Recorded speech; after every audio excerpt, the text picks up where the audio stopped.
Good morning, dear students. So, bhala dina agoytu chemistry class na ಮಾಡಿ. So, don't feel bad, okay, because of some reasons not taken classes, okay. So now, so already maybe first year nalli ನಾನು ನಿಮಗೆ 2 class ಮಾಡಿದ್ದೆ. ಮೊದಲನೇ ಕ್ಲಾಸಲ್ಲಿ introduction ಮಾಡಿದ್ದೆ. ಎರಡನೇ ಕ್ಲಾಸಲ್ಲಿ ನಾನು first chapter basic concepts of ಕೆಮಿಸ್ಟ್ರಿನ ಸ್ಟಾರ್ಟ್ ಮಾಡಿದ್ದೆ. ಅದರಲ್ಲಿ ನಾವು ಮ್ಯಾಟರ್ ಬಗ್ಗೆ ಮಾತಾಡ್ತಾ ಇದ್ವಿ. So what you mean by matter ಅಂತ ಹೇಳಿದ್ದೆ. ಆಮೇಲೆ ಮ್ಯಾಟರ್ನ classification based upon the arrangement of particles. Matter can be exist in nature in 3 different form: solid, liquid, gases. ಅದರ ಬಗ್ಗೆ ಎಲ್ಲ ಮಾತಾಡಿದ್ವಿ. ಅದಾದ್ಮೇಲೆ interconversion of solid, liquid, gases ಬಗ್ಗೆ ಮಾತಾಡಿದ್ವಿ. So after that we have discussed, I think, types of matter. So matter is classified into 2 important categories: pure substance and mixtures. Pure substance is again classified into elements and compounds. Mixtures are again classified into homogeneous mixture and heterogeneous mixture. So ಇಷ್ಟು ವಿಚಾರನ ನಾವು ಮಾತಾಡಿದ್ವಿ. So ನಾವೀಗ matter ಬಗ್ಗೆ ತಿಳ್ಕೊಂಡಿದ್ದೀವಿ. Matter ಅಂದರೆ ಏನು, ಅದರಲ್ಲಿ ಏನಿರುತ್ತೆ, ಸೊ ಅದ್ರ ಬಗ್ಗೆ ಎಲ್ಲ ತಿಳ್ಕೊಂಡಿದ್ದೀವಿ ಈಗ ನಾವು. ಸೊ ಈ ಮ್ಯಾಟರಿಗೆ ವಿ ಹ್ಯಾವ್ ಎ ಪ್ರಾಪರ್ಟೀಸ್. ಏನಿರುತ್ತೆ? Properties of the matter. So generally ಈ ಪ್ರಾಪರ್ಟೀಸ್ ಅಂತ ತಗೊಂಡಾಗ we have 2 different types. One is physical properties, another one is chemical properties. So ಮ್ಯಾಟರಿನ ಪ್ರಾಪರ್ಟೀಸ್ನ 2 ಕ್ಲಾಸಿಫಿಕೇಶನ್ ಮಾಡ್ತಾನೆ.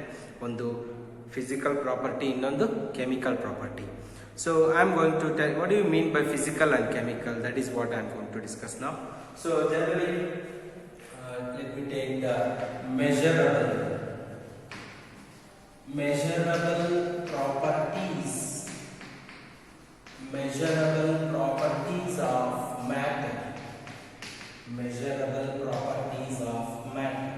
So I told you clearly that properties classified into 2. One is physical, another one is chemical. So physical property and chemical property. What do you mean by physical property? So physical properties are the properties which can be measured or observed.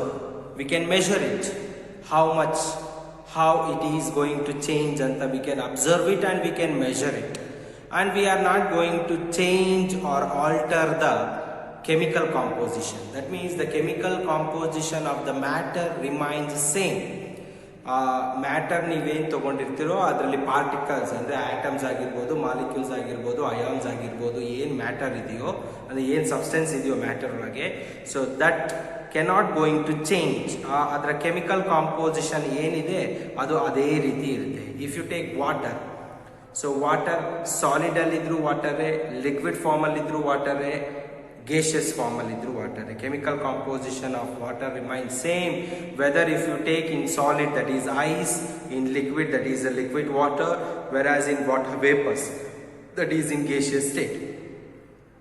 So physical changes matra agirbeku, chemical changes agtirbaardu.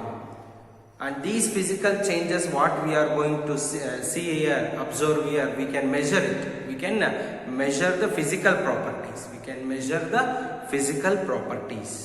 So what are physical properties now? These are the properties which can be measured and observed without changing the chemical composition of the matter. Example for physical properties are melting point, boiling point, similarly color, density. So these are the physical properties.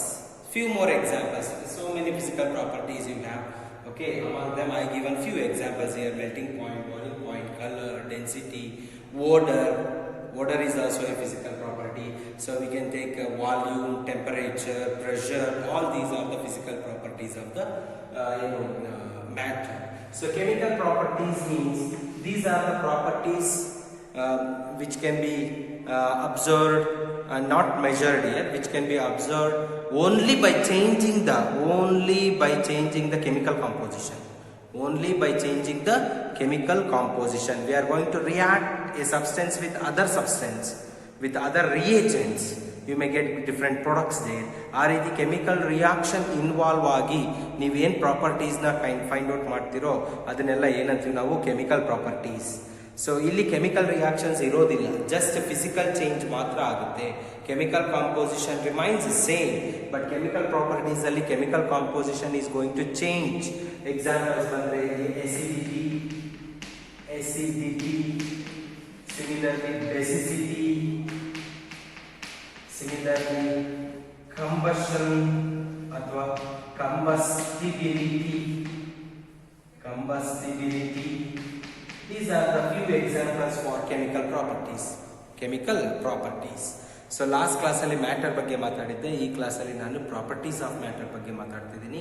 So property of a matter can be classified into 2 different categories, physical and chemical properties. Physical properties are the measurable properties which can be observed in our eyes. So examples for here, chemical composition remains the same. Examples are color, density, melting point, boiling point. So few more examples will be there. Similarly for chemical properties, here we are going to do the reactions. We are reacting a substance with other reagents. ಅರ್ಥ ಆಗ್ತಾ ಇದೆಯಾ? So here chemical composition is going to change. Example of chemical properties are acidity, basicity, combustibility, etc. So these are the properties. So chemical properties means that depends upon the chemical, but physical properties means it depends upon the matter. I will give you few important points here. So I told you physical properties are measured. Physical properties are measurable. So to measure those physical properties, we have units. So in the beginning, in the earlier days, we are using CGS system. C andre centimeter, G andre gram, S andre seconds. So time, ಮತ್ತೆ weight, ಮತ್ತೆ mass, ಇವನ್ನ CGS ಅಂದರೆ centimetre, gram and second system ಅಂತ. ತುಂಬ ಹಳೆ method ಇದು. ಈಗ modern ಆಗಿ ಈಗ ನ್ಯೂ ಸೈನ್ಸ್ ಅಲ್ಲಿ ನಮಗೆ SI ಸಿಸ್ಟಮ್ ಬರುತ್ತೆ. ಸ್ಟ್ಯಾಂಡರ್ಡ್ ಸಿಸ್ಟಮ್ ಅದು SI ಸಿಸ್ಟಮ್ ಅಂತ ಹೇಳ್ಬಿಟ್ಟು. ಈ SI ಸಿಸ್ಟಮ್ ಅಲ್ಲಿ ಸರ್ಟೈನ್ ಯೂನಿಟ್ಸ್ ನಾವು ಕೊಡ್ತಾ ಹೋಗ್ತೀವಿ. ಸೊ ಮಾಸ್ಗೆ ಬೇರೆ ಆಗಿರ್ಬೋದು, ಲೆಂತ್ಗೆ ಬೇರೆ ಆಗಿರ್ಬೋದು, ವಾಲ್ಯೂಮ್ಗೆ ಬೇರೆ ಆಗಿರ್ಬೋದು, different units we are going to give in the SI system. CGS system ತುಂಬ ಹಳೇದು, SI ಸಿಸ್ಟಮ್ ತುಂಬ ಹೊಸದು. ಸೊ ಈ SI ಸಿಸ್ಟಮ್ ಪ್ರಕಾರ ಯಾವ್ಯಾವ ಫಿಸಿಕಲ್ ಪ್ರಾಪರ್ಟೀಸಿಗೆ, ಫಿಸಿಕಲ್ ಕ್ವಾಂಟಿಟೀಸ್, ಮೆಷರಬಲ್ ಫಿಸಿಕಲ್ ಕ್ವಾಂಟಿಟೀಸಿಗೆ ಏನೇನು ಸಿಂಬಲ್ಸ್ ಇದೆ, ಏನೇನು ಯೂನಿಟ್ಸ್ ಇದೆ. Let me see one table here. We have a standard table. In the table we have seven basic physical quantities. For these 7 basic measurable physical quantities, so we have a SI units and their symbols. We have SI units as well as their symbols. So let me see one by one now. So measurable properties of matter. We have a 7 basic physical quantities here.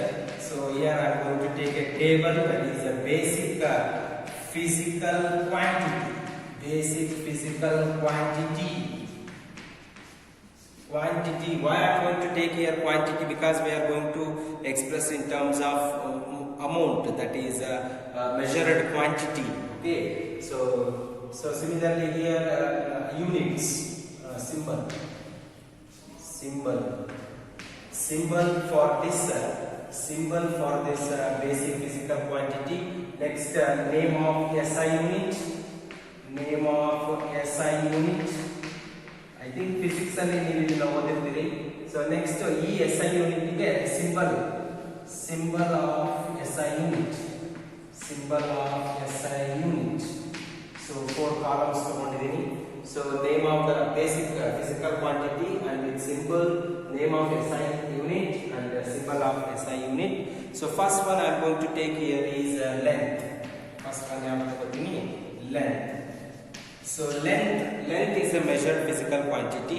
So ಈ length ಅನ್ನೋದನ್ನ ಯಾವ symbol ಇಂದ ನೀವು represent ಮಾಡ್ತೀರಾ ಅಂದ್ರೆ small l refers length. Capital L refers liter. ನ ಬರೀಬೇಕಾದ್ರೆ capital L ಬರೀಬೇಕು. Length ಬರೀಬೇಕು ಅಂದಾಗ ಸ್ಮಾಲ್ l ಬರೀಬೇಕು. So the SI unit for this length here is a meter. Metre. So metre ನ ಸಿಂಬಲ್ ಏನವ small m. Metre symbol is small m. ಅರ್ಥ ಆಗ್ತಿದೆಯಾ? Second one here is length. ಆದ್ಮೇಲೆ next ಬಂದು ನಿಮಗೆ ಮಾಸ್.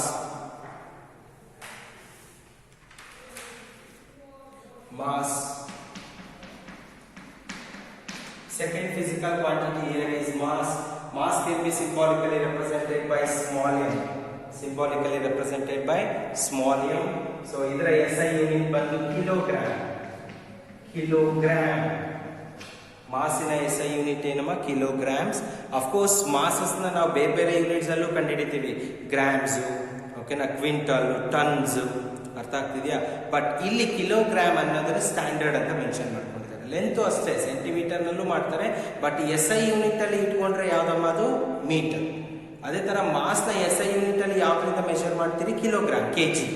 ಸೊ ಇದರ symbol ಏನು? Kg. Capital K, small g. ಇದರ ಸಿಂಬಲ್ ಸ್ಮಾಲ್ ಎಂ. ಲೆಂತಿನ symbol small m SI unit ಇಂದು. ಸೊ ಸಿಮಿಲರ್ಲಿ ಮಾಸಿನ SI ಯೂನಿಟ್ ಸಿಂಬಲ್ ಬಂದು kg. Capital K, small g. Next ಮೂರನೇದು time. Time can be represented by small t. So name of SI unit here is seconds. ಇಲ್ಲಿ time ನ ಯಾವ್ದ್ರಿಂದ measure ಮಾಡ್ತೀರಾ? Seconds ಇಂದ measure ಮಾಡ್ತೀರಾ. Seconds. So symbol here is small s. Small s is the symbol for time. SI unit symbol for time. Similarly, fourth one is electric current. Electric current can be measured and its symbol is capital I. Capital I refers the current and its SI unit is ampere. Ampere, A-M-P-E-R-E. Ampere. So its SI unit symbol is capital A. So next, fifth one is temperature. For temperature na bala systems ಅಥವಾ ಬಹಳ units ಇಂದ measure ಮಾಡ್ತೀರಾ ನೀವು. Degree centigrade, degree Fahrenheit, degree Celsius. But ಇಲ್ಲಿ kelvin scale ನ ತಗೊಳ್ತಾರೆ. Actually SI system ಅಲ್ಲಿ ಯಾವ್ದು ತಗೊಳ್ತಾರೆ? Kelvin scale. ಸೊ ಅದನ್ನ ನಾವು ಅಬ್ಸಲ್ಯೂಟ್ ಟೆಂಪರೇಚರ್, ಕೆಲ್ವಿನ್ ಸ್ಕೇಲ್ ನಲ್ಲಿ ಇಟ್ಕೊಂಡಿರೋದನ್ನ ಏನಂತ ಕರಿತೀವಿ ನಾವು? ಅಬ್ಸಲ್ಯೂಟ್ ಟೆಂಪರೇಚರ್ ಅಂತ ಕರಿತೀವಿ. ಇದರ ಸಿಂಬಲ್ ಬಂದು ಕ್ಯಾಪಿಟಲ್ ಟಿ. ಟೆಂಪರೇಚರ್ ಸಿಂಬಲ್ ಏನಪ್ಪಾ? Capital T. ಸ್ಮಾಲ್ ಟಿ ಬಂದು ಟೈಮ್, ಕ್ಯಾಪಿಟಲ್ ಟಿ ಬಂದು ಟೆಂಪರೇಚರ್, ಅಬ್ಸಲ್ಯೂಟ್ ಟೆಂಪರೇಚರ್. ಇದರ SI ಯೂನಿಟ್ ಯಾವುದು? ಕೆಲ್ವಿನ್. ಕೆಲ್ವಿನ್ ಸ್ಕೇಲ್ ಅಲ್ಲಿ ಇಟ್ಕೋಬೇಕು. ಸೊ ಇದಕ್ಕೆ ಸಿಂಬಲ್ ಯಾವುದು? Capital K. Capital K refers Kelvin. So next, the sixth one here is the amount of substance.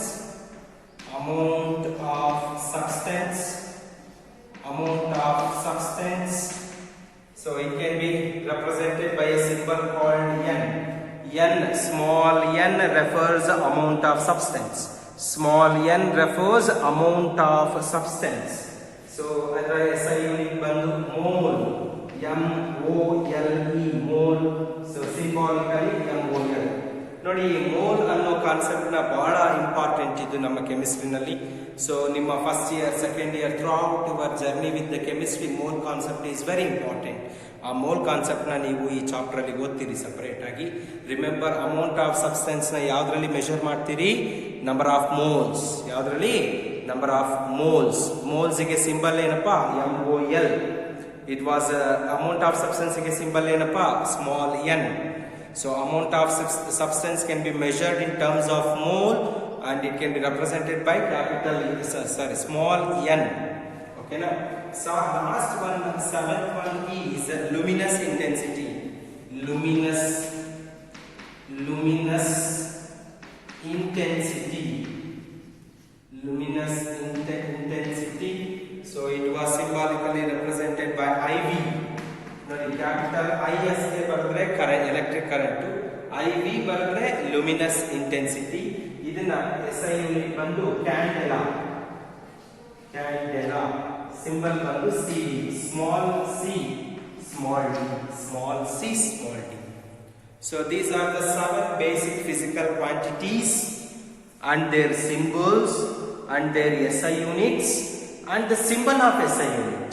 ನೆನ್ಪಿಟ್ಕೊಳ್ಳಿ 7 basic physical quantities ಬರ್ತಿದ್ದೀನಿ. ಯಾವ್ಯಾವು? Length, mass, time, electric current, temperature, amount of substance and luminous intensity. ಈ 7 basic measurable physical quantities ಏನಿದೆ ಇದರ symbols ಬರ್ದಿದ್ದೀನಿ ಇಲ್ಲಿ. ಕೆಲವೊಂದು small letters ಅಲ್ಲಿ ಇದೆ, ಕೆಲವೊಂದು ಕ್ಯಾಪಿಟಲ್ ಲೆಟರ್ಸ್ ಅಲ್ಲಿ ಇದೆ, ನೋಡ್ಕೊಳ್ಬೇಕು ನೀವು. ಸೊ ಅದಕ್ಕೆ next name of the SI units, ಯಾವುದ್ರಲ್ಲಿ ಮೆಷರ್ ಮಾಡ್ತೀರಾ. ಸೊ ಮೆಷರ್ ಮಾಡೋದಕ್ಕೆ SI ಸಿಸ್ಟಮ್ ತಗೊಳ್ತೀವಿ ಸ್ಟ್ಯಾಂಡರ್ಡ್ ಆಗಿ. So CGS is the old system which we are not going to make use in all the cases. ಎಲ್ಲಾ problems ಅಲ್ಲೂ ಅಥವಾ ಎಲ್ಲಾ ಸರ್ತಿನೂ ನಾವು CGS ಸಿಸ್ಟಮ್ ತಗೊಳಕ್ ಬರಲ್ಲ. ಅದಕ್ಕಿಂತ ಸ್ಟ್ಯಾಂಡರ್ಡ್ ಮೆಥಡ್ ತಗೊಳ್ತೀವಿ. ಯಾವ್ದದು? SI system. ಸೊ ಈ SI ಸಿಸ್ಟಮ್ ನೇಮ್ಸ್ ಕೊಟ್ಟಿದ್ದೀನಿ, ಇದರ ಸಿಂಬಲ್ಸ್ ಕೊಟ್ಟಿದ್ದೀನಿ. ಓಕೆನಾ? ವೆರಿ ಇಂಪಾರ್ಟೆಂಟ್ ಟೇಬಲ್ ಇದು. ಸೊ ಇದ್ರ ಮೇಲೆ ಬಹಳ ಸತಿ annual exam, first year annual examinations ಅಲ್ಲಿ ಸೊ 1 ಮಾರ್ಕ್ ಕ್ವಶನ್ಸ್ ಬಂದಿದೆ. ಸೊ ನೆನಪಿರ್ಲಿ, states some basics of chemistry ಏನಿದೆ ಇದರಲ್ಲಿ 1 ಮಾರ್ಕಿನ ಪ್ರಶ್ನೆ ಒಂದಿರುತ್ತೆ, 2 ಮಾರ್ಕಿನ ಪ್ರಶ್ನೆ ಒಂದಿರುತ್ತೆ, 5 ಮಾರ್ಕಿನ ಪ್ರಶ್ನೆ ಒಂದಿರುತ್ತೆ. ಓಕೆನಾ? ಸೊ ಹಾಗಾಗಿ ಸ್ವಲ್ಪ ಕರೆಕ್ಟ್ ಆಗಿ ಕೇರ್ಫುಲ್ ಆಗಿ ನೋಡ್ಕೊಳ್ಳಿ. ಸೊ ಕೇಳ್ತೇನೆ, ಬಹಳ ಸತಿ ಕೇಳಿದ್ದೇನೆ, what is the SI unit of luminous intensity? What is the SI unit of luminous intensity? Candela, and its symbol is small c small d. What is the SI unit of electric current? Ampere, A. What is the SI unit of time? Seconds. What is the SI unit of length? Meter. Mass, kg, kilogram. Time, seconds. Electric current, ampere. Temperature, Kelvin. Amount of substance, mole. Luminous intensity, candela. 1 mark question ಕೇಳ್ತಾರೆ ಬಹಳ ಸತಿ. ಓಕೆನಾ? So this is what measurable basic 7 physical quantities of a matter. So this is about properties of a matter. Properties of a matter. Property of a matter is of 2 types: physical, chemical. So physical properties are measured and observed, and we can calculate it, and we can measure it, we can observe it. And here I am giving some physical quantities with their SI units and their symbols. Okay. So next I am going to discuss about a very important point for problems. For problems in the next following concepts of the chemistry. So that is significant notation ಅಥವಾ scientific notation. ಏನಪ್ಪ? Scientific notation. Scientific notation. So before going to that scientific notation, so first let me express few more important relations in the physical properties of the matter. So one by one I will discuss with you.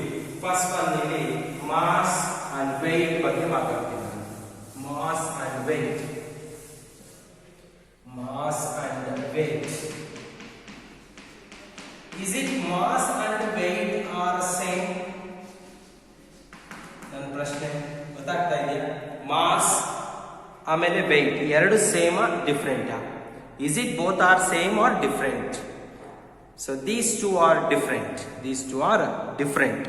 Mass ಅಂದ್ರೆ amount of substance. Mass ಅಂದ್ರೆ ಏನಪ್ಪಾ? Amount of substance. Mole ನಲ್ಲಿ ಹೇಳ್ತೀವಿ ನಾವು general ಕೆಮಿಸ್ಟ್ರಿನಲ್ಲಿ. ಏನಂತ ಹೇಳ್ತೀವಿ? Mole ನಲ್ಲಿ express ಮಾಡ್ತೀವಿ. ಹೌದೇನಪ್ಪಾ? ಸೊ ಅದೇ ರೀತಿ weight ಅಂದ್ರೆ ಏನು? weight means force acting on the object. Force acting on the basis of gravity. Force acting on the basis, acting on gravity of an object. Gravity of an object. So gravitation force vary ಆಗ್ತಾ ಹೋಗುತ್ತೆ ನಮ್ಮ universe ಅಲ್ಲಿ. 1 place to another place vary ಆಗ್ತಾ ಹೋಗುತ್ತೆ. Earth ಮೇಲಿರೋ ಗ್ರಾವಿಟಿನೇ ಬೇರೆ, Moon ಮೇಲಿರೋ ಗ್ರಾವಿಟಿನೇ ಬೇರೆ. ಮೂನ್ ಮೇಲೆ ಗ್ರಾವಿಟಿ ಇಲ್ಲೇ ಇಲ್ಲ. ಹೌದೇನಪ್ಪ? ಹಾಗಾಗಿ ಎಷ್ಟೇ ಮಾಸ್ ಇರುವಂತ ಸಬ್ಸ್ಟೆನ್ಸ್ ಮೂನ್ ಮೇಲೆ ಅದು ಫ್ಲೋಟ್ ಆಗ್ತಿರುತ್ತೆ. ಯಾಕೆ ಅಂದ್ರೆ ಗ್ರಾವಿಟಿ ಇರಲ್ಲ ಅಲ್ಲಿ, ವೆಯ್ಟ್ ಇಲ್ಲ ಅಲ್ಲಿ, ಏನಿಲ್ಲ. ಬಟ್ ಮಾಸ್ ಇದೆ, ಮಾಸ್ ಇದೆ, ವೆಯ್ಟ್ ಇಲ್ಲ. ಎಲ್ಲಿ? ಮೂನ್ ಅಲ್ಲಿ. ಅರ್ಥ ಆಗ್ತಿದೆಯಾ? ಬಟ್ ಅರ್ತ್ ಅಲ್ಲಿ both mass as well as weight both are there because here we have gravity. So weight ಅನ್ನೋದು ಗ್ರಾವಿಟಿ ಮೇಲೆ ಡಿಪೆಂಡ್ ಆಗುತ್ತೆ. ಮಾಸ್ ಅನ್ನೋದು ಯಾವ್ದ್ರ ಮೇಲೆ ಡಿಪೆಂಡ್ ಆಗುತ್ತೆ? ಅಮೌಂಟ್ ಆಫ್ ಸಬ್ಸ್ಟೆನ್ಸ್ ಮೇಲೆ ಡಿಪೆಂಡ್ ಆಗುತ್ತೆ. Mass remains constant. Mass remains constant in the universe. ನೀನು ಅರ್ತ್ ಅಲ್ಲಾದ್ರೂ ಇರು, ಸ್ಪೇಸ್ ಅಲ್ಲಾದ್ರೂ ಇರು, ಮೂನ್ ಮೇಲಾದ್ರೂ ಇರು, wherever you go in the universe, mass remains constant. It does not changes. But weight changes from one place to another place. weight changes from one place to another place due to varying or due to changing the gravity. ಅರ್ಥ ಆಗ್ತಾ ಇದೆಯಾ? So generally ಮಾಸ್ನ ತಗೊಂಡ್ರೆ ನಾವು ಮಾಸ್ನ ಯಾವ್ದ್ರಲ್ಲಿ ಕಂಡುಹಿಡಿತೀವಿ ಅಂದ್ರೆ ಯಾವ್ದ್ರಲ್ಲಿ measure ಮಾಡ್ತೀವಿ ನಾವು? ಕಿಲೋಗ್ರಾಮ್ಸ್, ಕೆಜಿನಲ್ಲಿ ಮೆಷರ್ ಮಾಡ್ತೀವಿ. ಸೊ 1 kg ಅಂತ ನೀವು ತಗೊಂಡ್ರೆ 1 kg of a matter should be equal to 1000 grams. ಎಷ್ಟು? 1000 grams, or this can be written as 10 power 6 milligrams. 10 power 6 milligrams ಅಂತಾನು ನಾವು ಅದನ್ನ ಮೆನ್ಷನ್ ಮಾಡ್ತೀವಿ. ಸೊ ನೆಕ್ಸ್ಟ್ ನಾನು ವಾಲ್ಯೂಮ್ ಬಗ್ಗೆ ಮಾತಾಡ್ತೀನಿ. What do you mean by volume? Volume depending upon the shape change ಆಗ್ತಾ ಹೋಗುತ್ತೆ. ಸ್ಪಿಯರ್ ಆದರೆ ಒಂದು, ಸ್ಕ್ವೇರ್ ಆದರೆ ಒಂದು, ಕ್ಯೂಬ್ ಆದರೆ ಒಂದು, ರೆಕ್ಟ್ಯಾಂಗಲ್ ಆದರೆ ಒಂದು. ಹೌದೇನಪ್ಪ? It depends upon the shape. But generally ನಾವು ವಾಲ್ಯೂಮ್ನ ಯಾವುದರಿಂದ ಮೆಷರ್ ಮಾಡ್ತೀವಿ? Length cube. ಯಾವುದು? Length cube.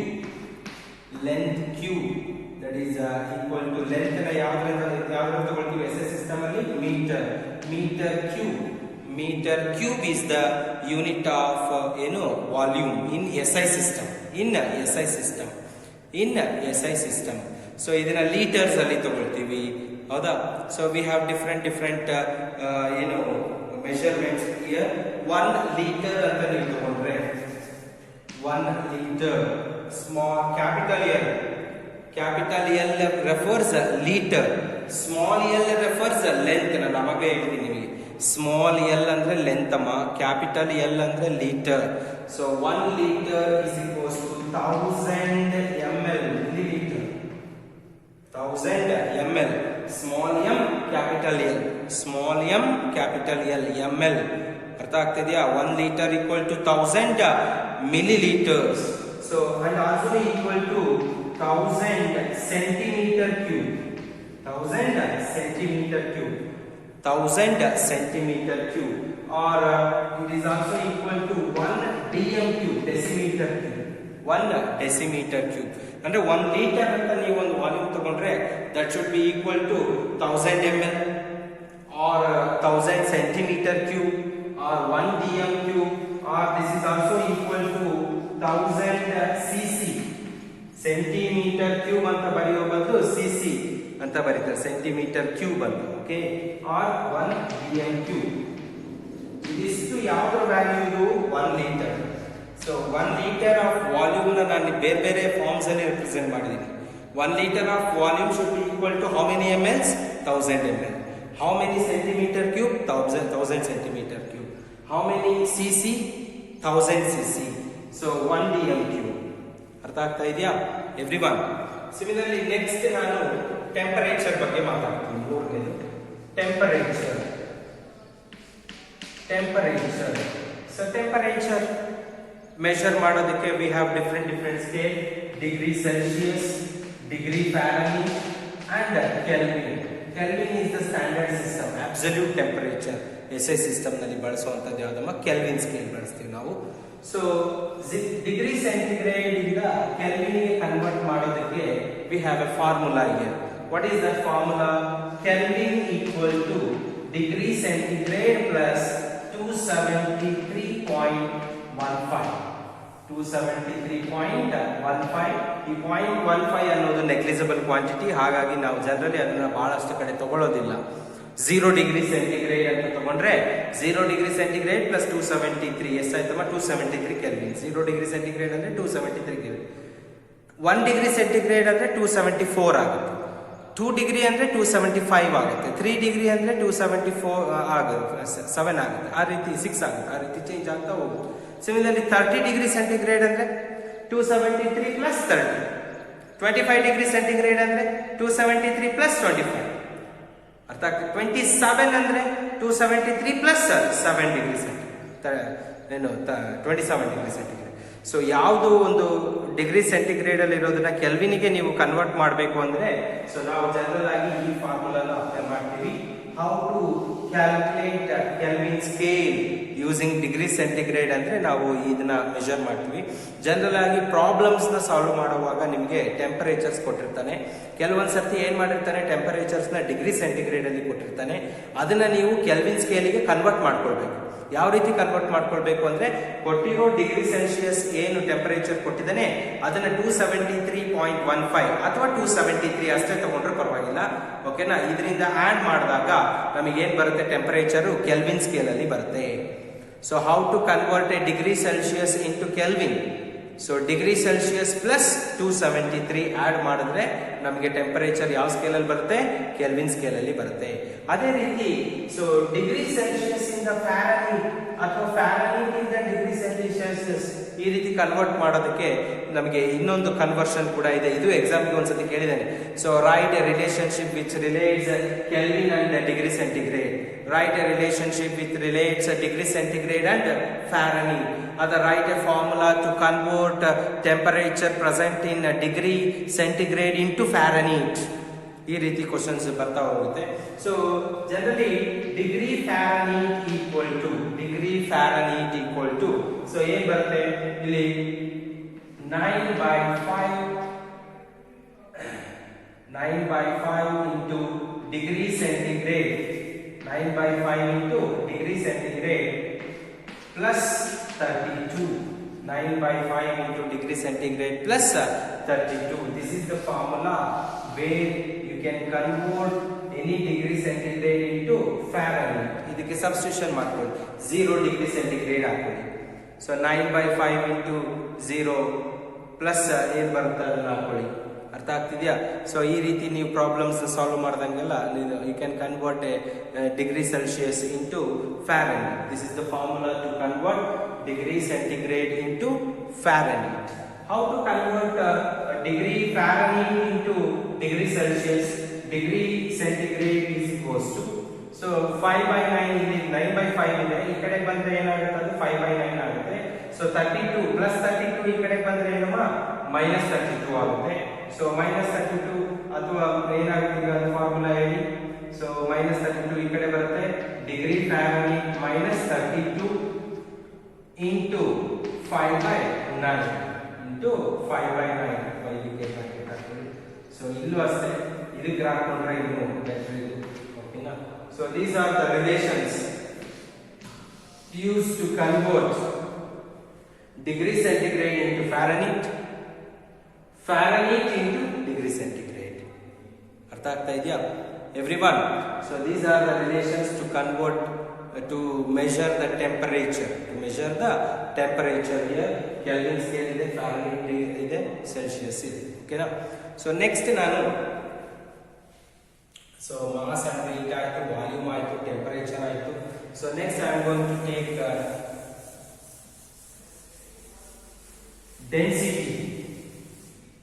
ಡೆನ್ಸಿಟಿ ಬಗ್ಗೆ ಮಾತಾಡ್ತೀನಿ. Density. So density is given by small d. This is equals to mass by volume. What is the relation or what is the formula to calculate density here?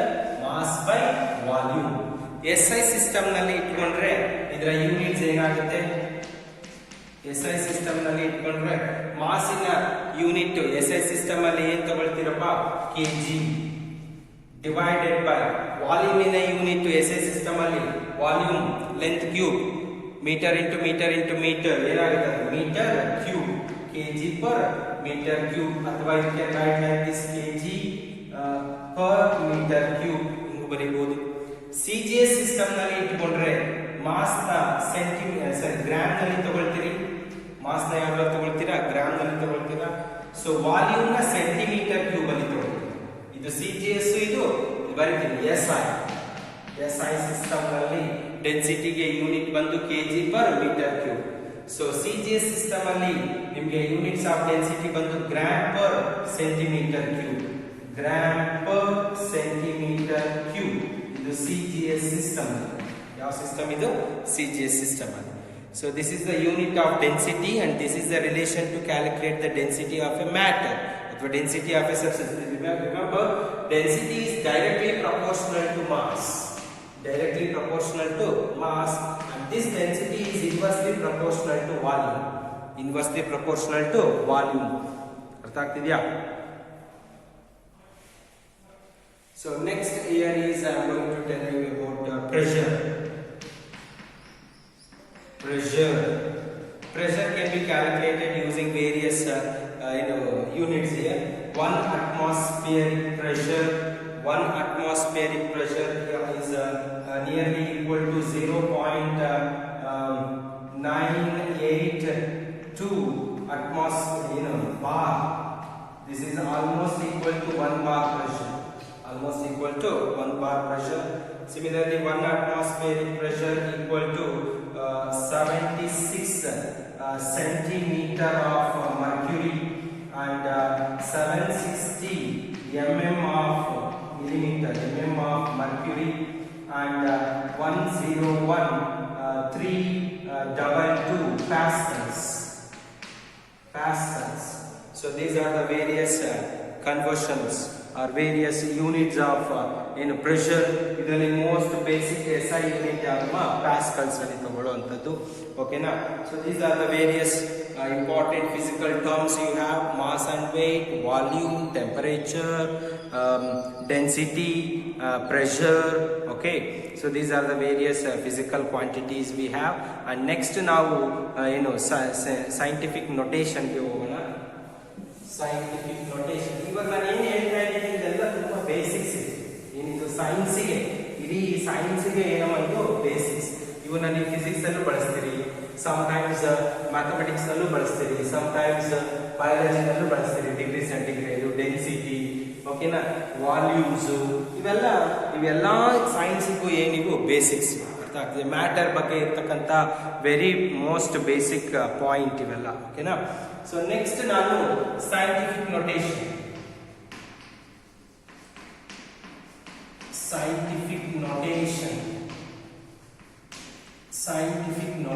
ತಗೊಳ್ತೀನಿ. ಇದು ಅಷ್ಟೇ, ಇದು ಪ್ರಾಬ್ಲಮ್ಸ್ಗೆ ನೀವು ನಂಬರ್ಸ್ನ, ಈಗ ಒಂದು number ಇದೆ, ಬಿಗ್ ನಂಬರ್ ಇದೆ, ತುಂಬಾ ದೊಡ್ಡ ನಂಬರ್, ಅದನ್ನ ಇಂಟು 20ನೋ ಇಂಟು 30ನೋ ಇಂಟು 40ನೋ ಸಮಥಿಂಗ್ ಅದರ್ ನಂಬರ್ ಇಂದ ನೀವು ಮಲ್ಟಿಪ್ಲೈ ಮಾಡಬೇಕು. ಸೊ ಇದೇ ಬಿಗ್ ನಂಬರು ಅದನ್ನ ಮಲ್ಟಿಪ್ಲೈ ಮಾಡಿದಾಗ ಇನ್ನೂ ಡಬಲ್ ಆಗುತ್ತೆ. ಅದಷ್ಟನ್ನು ನೀವು ಪ್ರಾಬ್ಲಮ್ ನಲ್ಲಿ ಕುತ್ಕೊಂಡು ಮಾಡೋದಕ್ಕೆ ಆಗಲ್ಲ. ಸೊ ಹಾಗಾಗಿ to represent a big number into a small value, so big ನಂಬರ್ನ ಸ್ಮಾಲ್ ವ್ಯಾಲ್ಯೂ, ಎಕ್ಸ್ಪೋನೆನ್ಷಿಯಲ್ ವ್ಯಾಲ್ಯೂನಲ್ಲಿ ನಾವು ರೆಪ್ರೆಸೆಂಟ್ ಮಾಡುವಂಥದ್ದನ್ನ ಸೈಂಟಿಫಿಕ್ ನೊಟೇಷನ್ ಅಂತ ಕರಿತೀವಿ. So let me take an example. 6022 1 2 3 4 5 6 7 8 9 10 11 12 13 14 15 16 17 18 19 20 ಇಷ್ಟು ಬಿಗ್ ಡಿಜಿಟ್ ಇದೆ ನೋಡಿ. ಇದನ್ನೇನಾದ್ರು ಇಂಟು 100 ಮಾಡಿದ್ರೆ ಅಥವಾ ಇಂಟು 90 ಮಾಡಿದ್ರೆ ಇಂಟು 120ನೋ ಅಥವಾ ಯಾವುದೋ ಒಂದು ನಂಬರ್ ಇಂದ ಮಲ್ಟಿಪ್ಲೈ ಮಾಡುವಾಗ it become so difficult in the examination. So to make this number into easiest exponential form, so we are making use of scientific notation. ಯಾವ್ದನ್ನ ಯೂಸ್ ಮಾಡ್ತೀವಿ ಈಗ? Scientific notation. Remember, scientific notation ಯಾವ್ದಕ್ಕೆ ಬಳಸ್ತೀವಿ ಅಂದ್ರೆ, so big numbers ನ small numbers ಆಗಿ, small ಅಂದ್ರೆ ನಾವು ಯಾವ್ದು ಮೈನಸ್ ಮಾಡ್ತಿಲ್ಲ, ಸಬ್ಸ್ಟ್ರಾಕ್ಟ್ ಮಾಡ್ತಿಲ್ಲ, ಅದನ್ನ ಶಾರ್ಟ್ ಆಗಿ ಬರೀತಿಲ್ಲ, ಆ ಬಿಗ್ ನಂಬರ್ ನ ಎಕ್ಸ್ಪೋನೆನ್ಷಿಯಲ್ ಫಾರ್ಮ್ ಗೆ ಬರಿತಾ ಇದೀವಿ. 10 ಪವರ್ಸ್ ಅಂತ ಬರೀತಿದೀವಿ in the form of a into 10 power b, a into 10 power b. b ಅನ್ನೋದು 10 power, this is exponential value. a ಅಂದ್ರೆ ಇಲ್ಲಿ significant. What is a here? Significant ಅಂದ್ರೆ ಮೇನ್ ನಂಬರ್, ತುಂಬಾ ಇಂಪಾರ್ಟೆಂಟ್ ನಂಬರ್ ಯಾವ್ದಿದೆಯೋ ಅದು. ಇದರಲ್ಲಿ ತುಂಬಾ ಇಂಪಾರ್ಟೆಂಟ್ ನಂಬರ್ ಯಾವುದು? 6. And this is a significant year. ಮುಂದೆ ಇರೋದನ್ನೆಲ್ಲ ನಾವು 10 ಪವರ್ಸ್ ಅಂತ ಬರೆದು ಎಕ್ಸ್ಪೋನೆನ್ಷಿಯಲ್ಗೆ ಕನ್ವರ್ಟ್ ಮಾಡ್ಬಿಡ್ಬೋದು. ಸೊ ನಾನು ಹೇಳೋದನ್ನ ಅರ್ಥ ಮಾಡ್ಕೊಳ್ಳಿ, ಸೈಂಟಿಫಿಕ್ ನೊಟೇಷನ್ ಅಂದ್ರೆ ಇಷ್ಟೇನೆ. ಸೊ ಒಂದು ಬಿಗ್ ನಂಬರ್ನ ಶಾರ್ಟ್ ಫಾರ್ಮಲ್ಲಿ ಅಥವಾ ಈಸಿಯೆಸ್ಟ್ ಫಾರ್ಮಲ್ಲಿ ಅಥವಾ ಸಿಂಪಲ್ ಎಕ್ಸ್ಪೋನೆನ್ಷಿಯಲ್ ಫಾರ್ಮಲ್ಲಿ ಬರೆಯೋದನ್ನ, ರೆಪ್ರೆಸೆಂಟ್ ಮಾಡೋದನ್ನ ನಾವು ಸೈಂಟಿಫಿಕ್ ನೊಟೇಷನ್ ಅಂತ ಕರಿತೀವಿ. In the form of which form? a into b power 10 power b, a into 10 power b. What is b here? This is exponential value. It is an integer. Either it may be positive or it may be negative. Similarly A ಅಂದರೆ ಏನಿಲ್ಲಿ, A is also known as ಇದನ್ನ maxima ಅಂತ ಕರೀತಾರೆ, ಓಕೆನಾ. ಅದು but very specific ಆಗಿ A ಅಂದರೆ significant ಅಂತ. ಎ ಅಂದರೆ ಏನಮ್ಮ, significant. What you mean by significant? So ನಿಮಗೆ 100 ಅಂತ ಒಂದು ನಂಬರ್ ಇದೆ, ಇದರಲ್ಲಿ ಮೋಸ್ಟ್ ಸಿಗ್ನಿಫಿಕೆಂಟ್ ಡಿಜಿಟ್ ಯಾವುದು? 1. ಆ 1 ಇಲ್ಲ ಅಂದರೆ ಇನ್ನು ಮುಂದೆ ಇರೋ 2 zeros ವ್ಯಾಲ್ಯೂ ಇಲ್ಲ ಈಗ, ಹೌದೇನಪ್ಪ. ಸೊ ಅದನ್ನು ಆ ರೀತಿ ಯಾವುದೋ ಒಂದು ಮೇನ್ ಪರ್ಟಿಕ್ಯುಲರ್ ನಂಬರ್ ಅಥವಾ ಡಿಜಿಟ್ ಏನಿದೆ ಅದನ್ನು ನಾವೇನಂತ ಕರಿತೀವಿ? ಸಿಗ್ನಿಫಿಕೆಂಟ್ ಫಿಗರ್ ಅಂತ ಕರಿತೀವಿ. ನೆಕ್ಸ್ಟ್ ಸೈಂಟಿಫಿಕ್ ನೊಟೇಷನ್ ಇನ್ ಫಾಲೋಡ್ ಪಾರ್ಟ್ ಅದು. ಸೊ ಸಿಗ್ನಿಫಿಕೆಂಟ್ ಫಿಗರ್ಸ್ ಅಂತ ಅದನ್ನ ಆಮೇಲೆ ಹೇಳ್ತೀನಿ ನಾನು. But remember this point, scientific notation ಅಂದರೆ ಬಿಗ್ ನಂಬರ್ನ ಸಿಂಪ್ಲೆಸ್ಟ್ ಎಕ್ಸ್ಪೋನೆನ್ಷಿಯಲ್ ಫಾರ್ಮಲ್ಲಿ ರೆಪ್ರೆಸೆಂಟ್ ಮಾಡೋದನ್ನ ಸೈಂಟಿಫಿಕ್ ನೊಟೇಷನ್ ಅಂತ ಕರಿತೀವಿ. ಸೊ ಯಾವ ಫಾರ್ಮಲ್ಲಿ ಇರುತ್ತೆ? ಅದು a × 10⁻b ಫಾರ್ಮಲ್ಲಿ ಇರುತ್ತೆ. b ಅನ್ನೋದು ಇಂಟೀಜರು. ಸೊ 4 ಏನಿದೆ ಅದಷ್ಟು ಎಕ್ಸ್ಪೋನೆನ್ಷಿಯಲ್. ಇಲ್ಲಿ a ಅನ್ನೋದು ಏನಮ್ಮ, ಅದು ಸಿಗ್ನಿಫಿಕೆಂಟ್. ಅದು ಅರ್ಥ ಆಗ್ತಿದೆಯಾ? ಸೊ ಈಗ ಇಷ್ಟು ಬಿಗ್ ನಂಬರ್ ಇದೆ. ಈ ಬಿಗ್ ನಂಬರ್ನ ನಾವೀಗ ಶಾರ್ಟ್ a × 10⁻b ಫಾರ್ಮಲ್ಲಿ ಬರಿತೀನಿ ಅಂತ ಇಟ್ಕೋ. ಆಗ ಏನಾಗುತ್ತೆ? ಅದು 6 ಪಾಯಿಂಟ್ ಡೆಸಿಮಲ್ ಇಡ್ತಿದ್ದೀನಿ. ಏನು ಇಡ್ತಿದ್ದೀನಿ? ಆಕ್ಚುಲಿ ಡೆಸಿಮಲ್ ಇಲ್ಲಿ ಎಂಡ್ ಅಲ್ಲಿ ಇದೆ. ನಾನು ಆ ಡೆಸಿಮಲ್ ಎಲ್ಲಿಗೆ ತಗೊಂಡ್ಬಂದಿದ್ದೀನಿ? 6 ಹತ್ರಕ್ಕೆ ತಗೊಂಡ್ಬಂದಿದ್ದೀನಿ. ಇಲ್ಲಿಗೆ ತಗೊಂಡ್ಬಂದಿದ್ದೀನಿ. ಸೊ ಎಷ್ಟು ನಂಬರ್ಸ್ ಶಿಫ್ಟ್ ಮಾಡಿದ್ದೀನಿ ನೋಡಿ? 6.022 6.022 ಡೆಸಿಮಲ್ ಪಾಯಿಂಟ್ ಇಲ್ಲಿದ್ದನ್ನ ಎಲ್ಲಿಗೆ ತಗೊಂಡ್ಬಂದಿದ್ದೀನಿ? ಇಲ್ಲಿಗೆ ತಗೊಂಡ್ಬಂದಿದ್ದೀನಿ. 6.022 into 10 power 6.022 is a 6.022 is a here.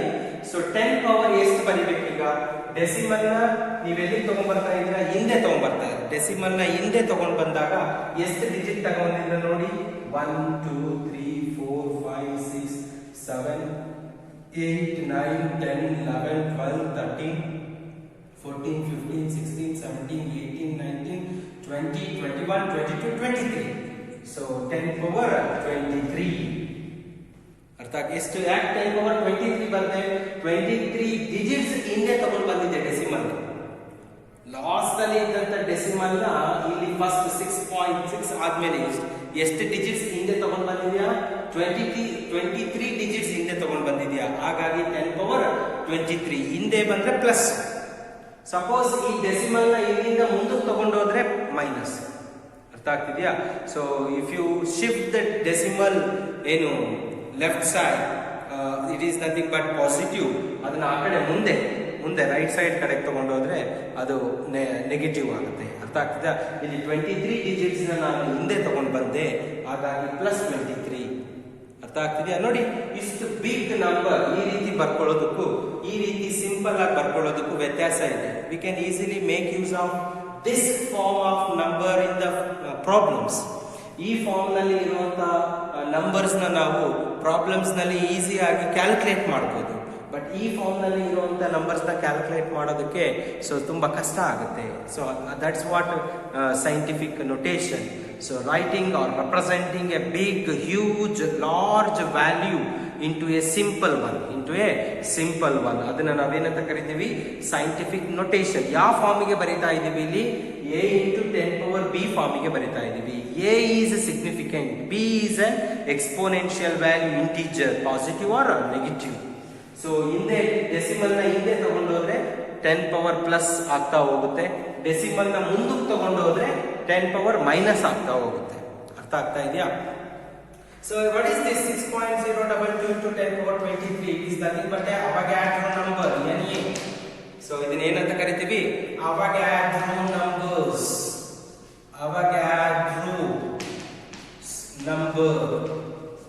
Avogadro's number. ಒಂದು ಡಜನ್ ಅಂದ್ರೆ 12, ಸೆಂಚುರಿ ಅಂದ್ರೆ 100. ಅದೇ ರೀತಿ ಒಂದೊಂದು ಪರ್ಟಿಕ್ಯುಲರ್ ನಂಬರಿಗೆ ಒಂದೊಂದು ಸ್ಪೆಸಿಫಿಕ್ ಆಗಿ ನೇಮ್ ಇದೆ. ಸೊ ಇಷ್ಟು ಹ್ಯೂಜ್ ನಂಬರ್ ಏನಿದೆ 6.022 into 10 power 23, ಸೊ ಏನಿದೆ ಈ ನಂಬರ್ನ ನಾವು ಅವಗ್ಯಾಡ್ರೋ ನಂಬರ್ ಅಂತ ಕರಿತೀವಿ. ಅರ್ಥ ಆಗ್ತಿದೆಯಾ? Are you following? ಡಜನ್ ಅಂದ್ರೆ 12. Dozen means 12. ಯಾಕೆ ಹೇಳಿ? So it is already standard value. Standard doesn't means it's always it contains 12. It may be a particle, it may be an atom, it may be a certain fruit ಆಗಿರಬಹುದು, ಏನೋ ಒಂದು. Doesn't means 12. ಹೌದೇನಪ್ಪ? Similarly century ಅಂದ್ರೆ 100, century ಅಂದ್ರೆ 100. Similarly ಅವಗ್ಯಾಡ್ರೋ number ಅಂದ್ರೆ 6.022 into 10 power 23 number of substance. ಅಷ್ಟು number of substance ಗೆ ಏನಂತ ಕರಿತೀವಿ ನಾವು? Avogadro number. ಏನಂತೀವಿ? Avogadro number. ಅರ್ಥ ಆಗ್ತಿದೆಯಾ? ನೆಕ್ಸ್ಟ್ ಬರುತ್ತೆ ನಿಮಗೆ ಇದು ನಂಬರ್ ಯೂಸ್ ಮಾಡ್ತೀವಿ ಇದನ್ನ ಕೆಮಿಸ್ಟ್ರಿಯಲ್ಲಿ. ಓಕೆನಾ? ಅದನ್ನ ಆಮೇಲೆ ನಾನು ಹೇಳ್ತೀನಿ ನಿಮಗೆ. ಸೊ ಇಲ್ಲಿ ನಾವು ಸೈಂಟಿಫಿಕ್ ನೊಟೇಷನ್ ಬಗ್ಗೆ ಮಾತಾಡ್ತಿದ್ದೀನಿ. For example 6, 7, 8, 9. ಸೊ ಇದನ್ನ ನಾವು ಈಗ ಸೈಂಟಿಫಿಕ್ ನೊಟೇಷನ್ ಅಲ್ಲಿ ಬರಿಬೇಕು. ಆಗ a ಇಂಟು 10 ಪವರ್ b ಫಾರ್ಮಿಗೆ ಬರಿಬೇಕು. ಅವಾಗ ಏನ್ ಮಾಡ್ತೀರಾ ನೀವು? ಸೊ ಡೆಸಿಮಲ್ ಲಾಸ್ಟ್ ಇದೆ ಅಲ್ವಾ? ಸೊ ಅದನ್ನ ಏನ್ ಮಾಡ್ತೀರಾ ನೀವೀಗ? 1, 2, 3 ಡಿಜಿಟ್ಸ್ ಹಿಂದೆ ಶಿಫ್ಟ್ ಮಾಡ್ತಾ ಇದ್ದೀರಾ. ಇದು 6.789 ಇಂಟು 10 ಪವರ್ 1, 2, 3 10 ಪವರ್ 3. ಅದೇ ರೀತಿ 1, 2, 3, 4, 5 ಇದನ್ನ ರೆಪ್ರೆಸೆಂಟ್ ಮಾಡಿ. ಸೊ ಡೆಸಿಮಲ್ ಲಾಸ್ಟ್ ಅಲ್ಲಿ ಇದೆ 1, 2, 3, 4 ಆಗುತ್ತೆ. So 1.234 into 10 power 1, 2, 3, 4 digit shift ಮಾಡಿದ್ವಿ 4. ಸಪೋಸ್ 56,000 ಇದೆ. ಇದನ್ನ ಸಿಗ್ನಿಫಿಕೆಂಟ್ ನೊಟೇಷನ್ ರೆಪ್ರೆಸೆಂಟ್ ಮಾಡ್ರಿ ಅಂದ್ರೆ ಏನ್ ಬರೀತೀರಾ ನೀವೀಗ? ಸೊ 5.6000 ಹೌದಾ? ಇಂಟು 10 ಪವರ್ ಎಷ್ಟು ಡಿಜಿಟ್ಸ್ ಶಿಫ್ಟ್ ಮಾಡಿದ್ರಿ? 1, 2, 3, 4 ಏನಾಗುತ್ತೆ? 10 ಪವರ್ 4. ಸಪೋಸ್ 0.00025 ಇದನ್ನ ಈಗ ನಾವು ಸೈಂಟಿಫಿಕ್ ನೊಟೇಷನ್ ಅಲ್ಲಿ ಬರಿಬೇಕು. ಆಗ ಏನ್ ಬರೀತೀರಾ? ಈಗ ಡೆಸಿಮಲ್ ಪಾಯಿಂಟ್ ಇಲ್ಲಿದೆ. ಈಗ ನಾನು scientific notation a into 10 power b form ಅಲ್ಲಿ ಬರಿಬೇಕು. ಸೊ ಈಗ ಡೆಸಿಮಲ್ ನ ಏನ್ ಮಾಡ್ತೀನಿ? ಮುಂದಕ್ಕೆ ಹಾಕ್ತೀನಿ. ಡೆಸಿಮಲ್ ನ ಏನ್ ಹಾಕ್ತಿದ್ದೀನಿ? ಇಷ್ಟೊತ್ತು ಡೆಸಿಮಲ್ ನ ಹಿಂದೆ ಆಗ್ತಾ ಇದ್ದೆ 10 ಪವರ್ ಪ್ಲಸ್ ವ್ಯಾಲ್ಯೂ ಬರ್ತಿತ್ತು. ಈಗ ನೋಡಿ ಡೆಸಿಮಲ್ ನ ಮುಂದಕ್ಕೆ ಹಾಕ್ತಾ ಇದ್ದೀನಿ. ಎಲ್ಲಿಗೆ ಹಾಕ್ತಾ ಇದ್ದೀನಿ? ಮುಂದಕ್ಕೆ ಹಾಕ್ತಾ ಇದ್ದೀನಿ. ಎಷ್ಟು ಡಿಜಿಟ್ಸ್ ಮುಂದಕ್ಕೆ ಹಾಕ್ತೀನಿ? 1, 2, 3, 4 ಡಿಜಿಟ್ಸ್ ಆದ್ಮೇಲೆ ಆಗ್ತಾ ಇದೆ. ಸೊ ಏನಾಗುತ್ತೆ? ಇಲ್ಲಿ ಬಂದ್ರೆ ಡಿಜಿಟ್ ಇಲ್ಲಿ 1, 2, 3, 4 ಇಲ್ಲಿ ತಗೊಂಡ್ಬಂದ್ರೆ 2.5 ಆಗುತ್ತೆ. ಏನಾಗುತ್ತೆ? 2.5 ಇಂಟು 10 ಪವರ್ ಎಷ್ಟು ಡಿಜಿಟ್ಸ್ ಹಾಕಿದ್ವಿ? 1, 2, 3, 4 ಹಾಕಿರೋದ್ರಿಂದ -4. ಅದನ್ನೇ ನಾನು ಹೇಳಿದ್ದೆ, ಡೆಸಿಮಲ್ ಪಾಯಿಂಟ್ ನ ಮುಂದೆ ಹಾಕೊಂಡು ಹೋದ್ರೆ ಮೈನಸ್ ಬರುತ್ತೆ, ಡೆಸಿಮಲ್ ಪಾಯಿಂಟ್ ನ ಹಿಂದೆ ಹಾಕೊಂಡು ಹೋದ್ರೆ ಪ್ಲಸ್ ಬರುತ್ತೆ. ಅದೇ ರೀತಿ 0.00065 ಇದನ್ನು ಬರೆಯಿರಿ ಸೈಂಟಿಫಿಕ್ ನೊಟೇಷನ್ ಈಗ. ಸೊ ಇಲ್ಲಿಗೆ ಪಾಯಿಂಟ್ ತಗೊಳ್ತೀರಿ. 1, 2, 3, 4 ಡಿಜಿಟ್ 6 ಮಾಡ್ತೀವಿ. 6.25 ಇಂಟು 10 ಪವರ್ 1, 2, 3, 4 ಅಲ್ವಾ? 10 ಪವರ್ -4 1000. ಇದಕ್ಕೆ ಸೈಂಟಿಫಿಕ್ ನೊಟೇಷನ್ ಬರೆಯಿರಿ. 1.000 ಇಲ್ಲಿತ್ತು ಡೆಸಿಮಲ್ 1, 2, 3 ನಂಬರ್ಸ್ ಹಿಂದೆ ಶಿಫ್ಟ್ ಮಾಡಿದೀರಾ. ಏನಾಗುತ್ತೆ? ಇದು 10 power 3. This can be also written as 1 into 10 power 3, or you can also write it as 10 power 3. ಅರ್ಥ ಆಗ್ತಿದೆಯಾ? So writing a big number into a simplest one is nothing but scientific notation. Scientific notation. ಈ scientific notation ನ additions ಮಾಡೋದು ಹೆಂಗೆ, subtraction ಮಾಡೋದು ಹೆಂಗೆ, multiplication ಮಾಡೋದು ಹೆಂಗೆ, ಡಿವಿಷನ್ ಮಾಡೋದು ಹೆಂಗೆ. ಸೊ ಇದರಲ್ಲಿ ಎ ವ್ಯಾಲ್ಯೂ ಇದೆ ಅಲ್ವಾ, ಅದು ಸಿಗ್ನಿಫಿಕೆಂಟ್ ಅಂತ, ಆ ಸಿಗ್ನಿಫಿಕೆಂಟ್ ಫಿಗರ್ಸ್ ಇನ ಬಗ್ಗೆ. ಸೊ ಇದ್ರ ಬಗ್ಗೆ ಎಲ್ಲ ನಾನು ನೆಕ್ಸ್ಟ್ ಕ್ಲಾಸ್ ಅಲ್ಲಿ ನಿಮ್ಮ ಹತ್ರ ಡಿಸ್ಕಸ್ ಮಾಡ್ತೀನಿ. Thank you dear students. I will meet you in the next class. So ಇವತ್ತಿನ ಕ್ಲಾಸಲ್ಲಿ ನಾನು ಏನೇನು ಹೇಳಿದ್ದೀನಿ? So properties of matter. So properties ಅಲ್ಲಿ ಫಿಸಿಕಲ್ ಇದೆ, ಕೆಮಿಕಲ್ ಇದೆ. ಅದರಲ್ಲಿ ಫಿಸಿಕಲ್ ಪ್ರಾಪರ್ಟೀಸ್, ಮೆಜರ್ಡ್ ಪ್ರಾಪರ್ಟೀಸ್ಗೆ 7 ಬೇಸಿಕ್ ಕ್ವಾಂಟಿಟೀಸಿಗೆ ನಾವು SI ಯೂನಿಟ್ಸ್ ನೋಡಿದೀವಿ, ಅದರ ಸಿಂಬಲ್ಸ್ ನೋಡಿದೀವಿ ಅಲ್ವಾ. ಸೊ ನೆಕ್ಸ್ಟ್ ನಾವು mass, weight, volume, temperature, pressure, density ಇದ್ರ ಬಗ್ಗೆ ಎಲ್ಲ ನೋಡಿದ್ವಿ. ಅದಾದ್ಮೇಲೆ one of the important concept called scientific notation, ಅದನ್ನ ನೋಡಿದೀವಿ. ಸೊ ನೆಕ್ಸ್ಟ್ ಕ್ಲಾಸ್ ಅಲ್ಲಿ ಈ scientific notation a into 10 power b ಅಂತ ಏನ್ ತಗೊಂಡಿದ್ದೀರಿ, ಇದನ್ನ ಎಡಿಷನ್ ಎಡಿಷನ್ ಮಾಡೋದು ಹೆಂಗೆ, ಸಬ್ಸ್ಟ್ರಾಕ್ಷನ್ ಮಾಡೋದು ಹೆಂಗೆ, ಮಲ್ಟಿಪ್ಲಿಕೇಶನ್ ಮಾಡೋದು ಹೆಂಗೆ, ಡಿವಿಷನ್ ಮಾಡೋದು ಹೆಂಗೆ, ಸಿಗ್ನಿಫಿಕೆಂಟ್ ಫಿಗರ್ ಅಂದರೆ ಏನು, ಅದಕ್ಕೆ ಸರ್ಟೆನ್ ರೂಲ್ಸ್ ಇದೆ, ಯಾವ್ಯಾವ ರೂಲ್ಸ್ ಇದೆ. ಸೊ ಅದನ್ನೆಲ್ಲ ನಾವು ನೆಕ್ಸ್ಟ್ ಕ್ಲಾಸಲ್ಲಿ ನೋಡೋಣ. Thank you dear students. I will meet you in the next class.